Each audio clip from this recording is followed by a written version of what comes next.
اعوذ باللہ من الشیطان الرجیم بسم اللہ الرحمن الرحیم الحمد للہ رب العالمین والصلاة والسلام علی اشرف الانبیاء والمرسلین والشہداء والصدیقین وجمیع عباد اللہ الصالحین اما بعد فقد قال اللہ تبارک وتعالی فی القرآن المجید وهو اصدق الصادقین وقوله الحق بسم اللہ الرحمن الرحیم فمن حاجک فیہ من بعد ما جاءک من العلم فقل تعالوا ندعو ابناءنا وابناءکم ونساءنا ونساءكم وأنفسنا وأنفسكم ثم نبتهل فنجعل لعنة الله على الكاذبين. ناظرین محترم، سامعین کرام، سامعین سبیل احترام کی خدمت میں سب سے پہلے روز عید مبارکہ کی آپ سب کی خدمت میں مبارکباد پیش کرتا ہوں. اس کے بعد جس آیت کریمہ کی تلاوت کا شرف میں نے حاصل کیا ہے، یہ آیت پروردگار عالم کی طرف سے اس روز نازل ہوئی کہ جب نصارہ نجران عیسائی مسلمانوں سے مباہلہ کرنے کے لیے آئے. یہ تاریخ اس بات کی گواہ ہے کہ اسلام روز بروز اپنے قرب و جوار میں تمام علاقوں میں روز بروز پیشرفت کر رہا تھا، ترقی کر رہا تھا، ہر جگہ پرچم اسلام بلند ہو رہا تھا. اس دوران رسول اسلام اپنے خطوط کے ذریعے سے لوگوں کو اسلام کی طرف دعوت دیتے تھے. قریب قریب مکے سے لے کے مدینے تک تمام علاقے، تمام قرب جوار میں جتنے بھی لوگ رہنے والے تھے، اہل شرک، دھیرے دھیرے آہستہ آہستہ مسلمان دائرہ اسلام میں داخل ہو رہے تھے. ایک وہ علاقہ نجران کا علاقہ جہاں پہ عیسائیوں کی آبادی تھی، نصارہ افراد وہاں موجود تھے. وہاں کے اوپر بھی رسول اسلام نے چند مسلمانوں کے ہاتھوں ایک خط، ایک نامہ بھیجا. اس خط میں آپ نے عیسائیوں کو اسلام کی طرف دعوت دی.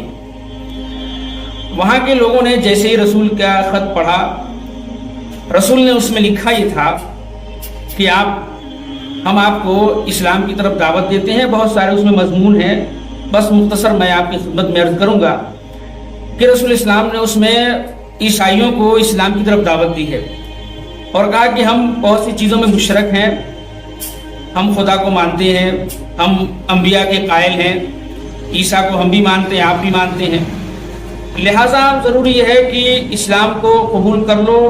یا اس کا برعکس راستہ بھی رسول نے بتایا، اگر آپ قبول نہیں کریں گے تو آپ ہماری سرزمین پہ جو آپ رہ رہے ہیں، جو کہ ہر ملک کا ایک قاعدہ ہے کہ آپ کو ٹیکس ادا کرنا پڑے گا، یا اگر آپ بسیط ہیں ہم سے جنگ کرنے کے لیے، جیسا کہ پہلے بھی اسلام مسلمانوں کے ساتھ عیسائیوں نے اور یہودیوں نے جو کیا ہے وہ تاریخ میں موجود ہے کہ مسلسل مسلمانوں کے خلاف یہ سازشیں کر رہے تھے، مسلمانوں سے جنگ کر رہے تھے.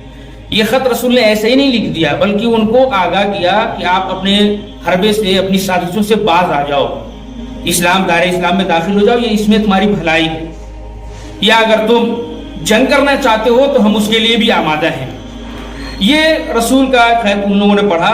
چونکہ عیسائی قوم بہت ضدی قوم ہے، ان لوگوں نے اپنے آپ میں اپنے علماء سے مشورہ کیا.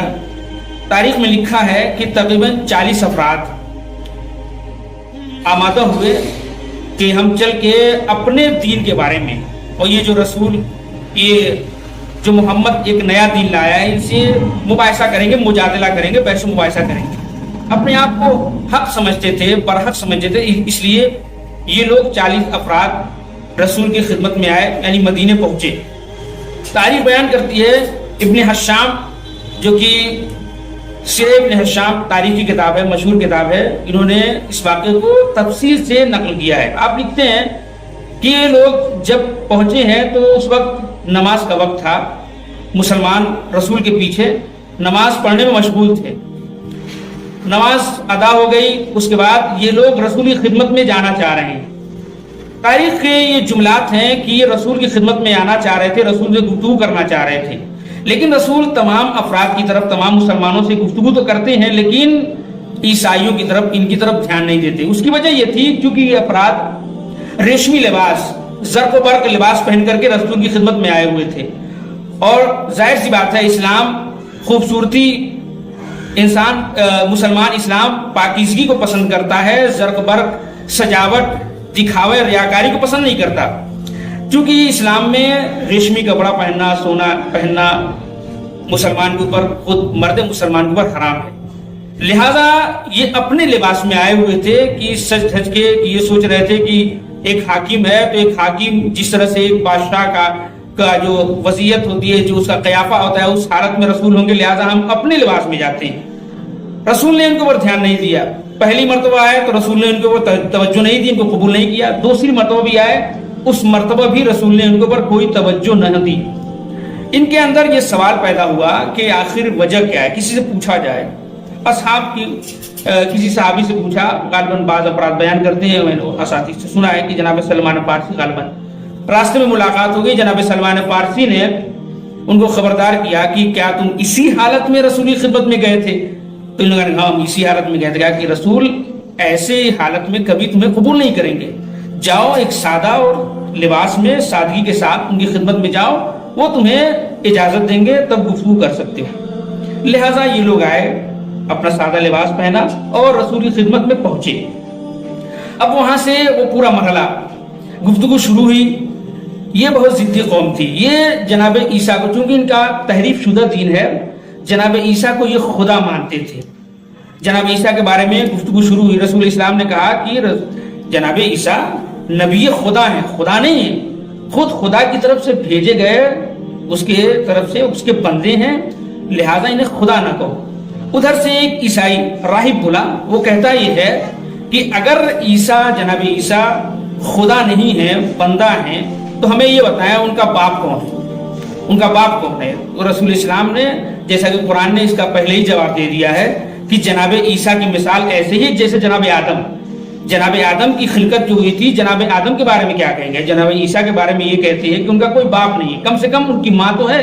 اگر باپ نہیں ہے تو ماں تو ہے کم سے کم. جناب آدم علیہ السلام کے باپ بھی نہیں ہے، ماں بھی نہیں ہے، تو ان کے بارے میں کیا کہیں گے؟ اگر جناب عیسیٰ کو آپ خدا مانتے بس اس وجہ سے کہ ان کی ماں ہے، باپ نہیں ہے، تو جناب آدم تو بدرجہ اولا حق رکھتے ہیں کہ ان کو خدا کہا جائے، معاذ اللہ. لیکن رسول اسلام نے اس آیت کے ذریعے سے یہ حوالہ دیا کہ اگر جناب آدم جب خدا نہیں ہو سکتے، نبی خدا ہیں، ابو البشر ہیں، تو ویسے ہی جناب عیسیٰ کو بھی تم نبی مانو، خدا نہ مانو. لیکن چونکہ ضدی قوم تھی، بضد تھی، مصر تھی، بار بار اپنی بات پہ اڑی رہی، رسول اسلام کی بات کو نہیں سنا. نتیجہ کیا ہوگا کہ قرآن نے، میں ساری باتوں کو گفتگو کو سمیٹتے ہوئے، نتیجہ کیا ہوا جس آیت کریمہ کی میں نے تلاوت کا شرف حاصل کیا ہے، یہ آیت نازل ہوئی. جناب جبرائیل یہ آیت لے کے نازل ہوئے اور اس میں یہ حکم دیا کہ فمن حاجک فیہ من بعد ما جاءک من العلم، یعنی تمام دلیلوں کے بعد اگر یہ عیسائی قوم آپ سے حجت کرے، کٹ حجتی کرے، مجادلہ کرے، بحث و مباحثہ کرے، یقینی اور قطعی دلیل ہونے کے باوجود بھی اگر یہ بات نہ مانے تو ان سے کہہ دو ثم نبتہل، پس یہ مباہلے کے لیے آ جائیں. ان سے کہو کہ وہ مباہلے کے لیے آ جائیں، یعنی تم اپنے بچوں کو لاؤ، ہم اپنے بچوں کو لاتے ہیں، تم اپنی عورتوں کو لاؤ، ہم اپنی عورتوں کو لاتے ہیں، تم اپنے نفسوں کو لاؤ، ہم اپنے نفسوں کو لاتے ہیں. اس کے بعد مباہلہ کرتے ہیں. مباہلہ عربی میں اسے کہا جاتا ہے کہ بد دعا کرنا، یعنی دو قوم ایک دوسرے کے لیے بد دعا کریں. اگر جو سچا ہوگا اللہ اسے عذاب سے محفوظ کر لے گا، لیکن جو اس میں جھوٹا ہوگا عذاب الہی اس پہ نازل ہو جائے گا. رسول اسلام نے ان کو دعوت دی. یہ وہ افراد، ان میں جو مقدس افراد تھے، یہ 40 جو افراد تھے، اس میں سے بھی مخصوص لوگ آمادہ ہوئے مباہلے کے لیے. رسول اسلام آیت کے مطابق اپنے ساتھ خود مولا کائنات جناب فاطمہ زہرا سلام اللہ علیہا اور حسنین علیہ السلام کو اپنے ساتھ لے آئے. آیت کے مطابق جس طرح سے آیت میں ذکر کیا کہ تم اپنے بچوں کو لاؤ، تو رسول اسلام خود اپنی آغوش میں امام حسین اور انگلیوں سے پکڑے ہوئے امام حسن کو، اور پیچھے ان کی بیٹی جناب فاطمہ زہرا سلام اللہ علیہا، اور خود جناب فاطمہ کے سر پشت مولا کائنات پیچھے پیچھے میدان مباہلہ تک آئے. عیسائی افراد، ان میں جو سب سے بڑا عالم تھا، اس نے پہلے ہی یہ آگاہ کر دیا تھا کہ اگر دیکھو، اگر رسول اسلام اپنے ساتھ اپنی امت کو لے کے آتی ہیں، اپنے اصحاب کو لے کے آتی ہیں، تو ان سے مباہلہ کر لینا۔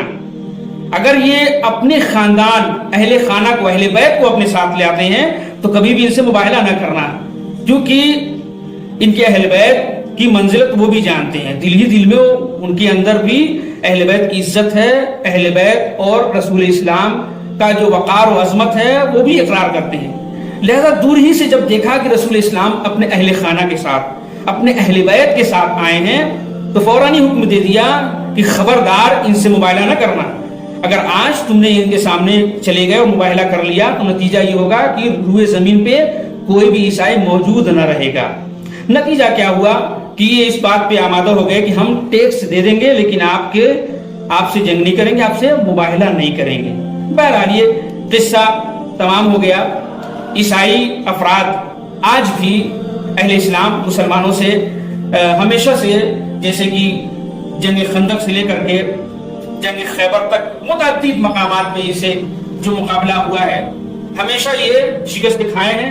مباہلے میں بھی آئے، وہاں پہ بھی ان کو ایک بڑی ہار کا سامنا کرنا پڑا اور انہوں نے اپنی شکست قبول کی۔ لیکن اس اتنی ضدی قوم ہے کہ یہ افراد اپنے آپ کو مسلمان دائرہ اسلام میں اپنے آپ کو داخل نہیں کیا، بلکہ اس ضد پہ اڑی رہ گئی کہ ہم کبھی بھی اسلام کو قبول نہیں کریں گے، بھلے ہی سے ہم آپ کی سرزمین پہ رہیں گے، زندگی بسر کریں گے اور آپ کو ٹیکس ادا کرتے رہیں گے۔ تاریخ میں یہ بھی موجود ہے کہ یہ وہ قوم ہے کہ جن کے اندر دل میں خراش رہ گئی۔ تاریخ ایک اور تھوڑا سا میں اشارہ کر دوں، یہ وہ قوم ہے کہ جس کے اندر ایک عجیب مسلمانوں کے تئیں اسلام سے وہ دشمنی کی، ہمیشہ مسلسل جو اسلام سے، مسلمانوں سے یہ جو ہارتے رہے، مغلوب ہوتے رہے، اس کا نتیجہ یہ ہوا کہ ان کے دلوں میں اسلام کے لیے اور زیادہ دشمنی اور زیادہ بڑھ گئی۔ نتیجہ یہ ہوا کہ بعد رسول اسلام بنی امیہ کی دوران حکومت میں انہوں نے اپنے بہت سے افراد کو تیار کیے اور دربار حکومت کے حوالے کیا، بہت سے دربار میں اپنے آدمی بھیجے تاکہ اندرونی جنگ کر سکیں، کیونکہ ظاہری جنگ میں یہ کامیاب نہ ہو سکے تو اس راستے سے چاہا کہ اسلام کی جو بنیادیں ہیں انہیں متزلزل کر سکیں۔ اس لیے آپ دیکھیں کہ بنی امیہ کے دور میں خصوصاً امیر شام کے دربار میں بہت سے ایسے افراد تھے جو عیسائی تھے۔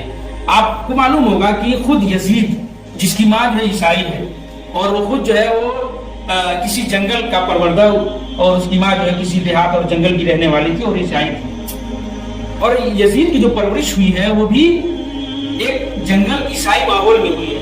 اب آپ بتائیں وہ انسان جس کی تربیت، جس کو اسلام کی ہوا تک نہ لگی ہو، عیسائیوں کے زیر سایہ، ان کی تعلیمات کے زیر سایہ پروان چڑھا ہو، تو اسلام کے لیے کبھی اچھی بات نہیں کر سکتا۔ یہی وجہ ہے کہ اسلام برسر اقتدار آتے ہی اس نے اسلام کو مٹانے کی بات کہی، قرآن اور حدیث اور سنت رسول کے خلاف بات کہی، بلکہ رسالت کچھ دلایا کہ نہ کوئی وحی آئی نہ کوئی رسالت آئی۔ یہ تو بنی ہاشم نے ڈھونگ رچا تھا معاذ اللہ، اور حکومت کرنے کا یہ ان کا طریقہ تھا، کیونکہ عیسائی ماحول میں پلا ہوا بچہ یزید منون، لہذا یہ کبھی بھی اسلام کے حق میں بات نہیں کر سکتا تھا۔ اس لیے امام حسین نے اس کے خلاف قیام کیا۔ میں اس بات کو چھوڑتے ہوئے اور تھوڑا روشنی ڈال دوں کہ خود امام حسن یا مولا کائنات، بعض تاریخ کے مطابق مولا کائنات کو جس تلوار کے ذریعے سے زہر دیا گیا، وہ تلوار جس کو زہر کے اندر پرویا گیا، اس تلوار کا جو اثر تھا، اس زہر کو جس نے بنایا وہ بھی ایک عیسائی تھا، جس کا نام تاریخ نے اسال لکھا۔ اسال وہ بھی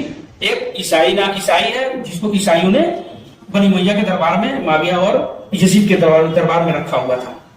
اس نے مولا کائنات کے لیے جو تلوار، جس تلوار کے ذریعے سے آپ کو ضربت لگائی گئی ہے، وہ خود اس عیسائی کی بنائی ہوئی زہر، بنایا ہوا زہر، اس کا یہ اثر ہے۔ تاریخ نے لکھا کہ اگر اس زہر کو کسی جانور کو دے دیا جائے، ایک قطرے میں بالکل ریزہ ہو جائے۔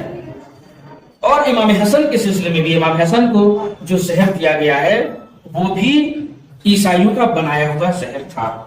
اور اسی کے ساتھ ساتھ آخر میں جو پنجتن پاک، میں اس واقعے کو اس لیے اتنا توضیح دے رہا ہوں چونکہ مباہلے میں جتنے افراد آئے تھے جس سے عیسائی آخری جنگ، جو آخری مباہلہ جو مسلمانوں سے پیش آیا، پنجتن پاک چونکہ یہ 10 یا 9 ہجری میں تقریباً، یا 9 ہجری کے آخر میں یہ واقعہ پیش آیا۔ رسول اسلام کی 11 ہجری میں وفات ہو گئی، لہٰذا رسول اسلام سے ان کو بدلہ لینے کا